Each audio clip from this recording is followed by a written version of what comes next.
Wala kay ka ng stand. Ang pag-ibig ko sa iyo ay parang tahong habang tumatagal. Lalong lumalabong. Oh! Kasi pang-habjibi. Hi guys! So for today's video, we're gonna share to you how to cook tahong. Tahong ni Negra. Ladies and gentlemen, it's delicious when cooked with love. Ang lulutuin natin ngayon ay tinatawag na baked tahong ala tahong ni Negra. First step is that the seashell. The seashore. The seashore. And then, you put this seashore dito sa kumukulong tubig. At bago mo ilagay, hugasan mo ng mabuti. Bago mo ilagay, hugasan mo munang mabuti para malaman mo na wala nang nakikisaw-saw. Kikisaw-saw. Sige, go na. Isaw-saw, pili mo kamot.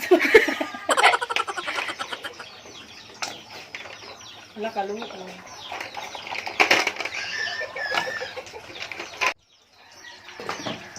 Let it B. Let it be.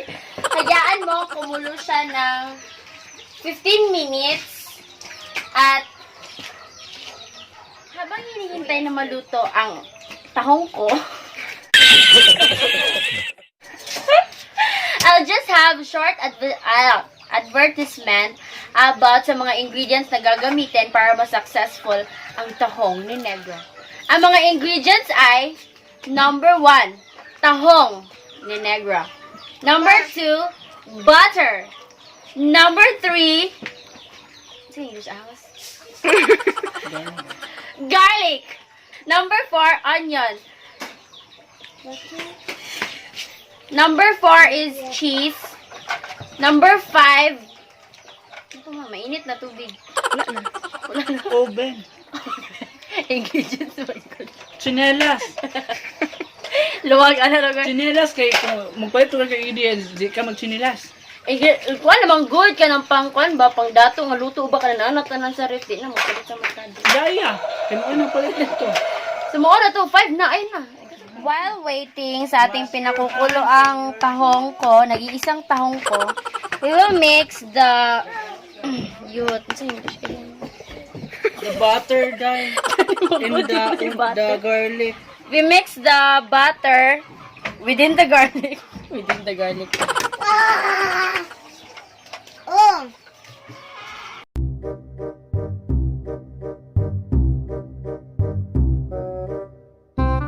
You mix it with love.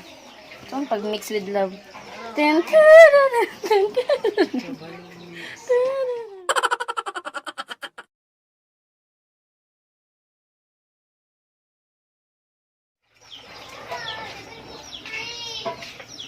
Hello everything! How are you to find out?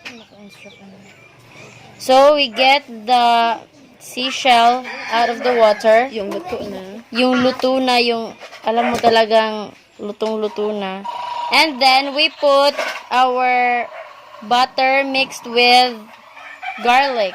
Don't worry, malinis ang aking kamay. Kagaling ko lang ng kuan kanina. Parang hindi lang nangalungat. Parang hindi lang kalungat, girl.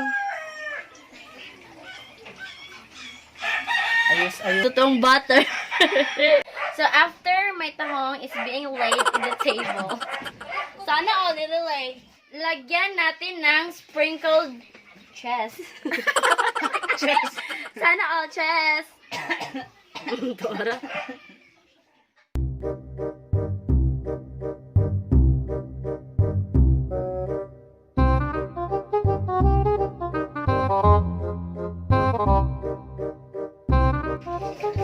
Papa, kuya.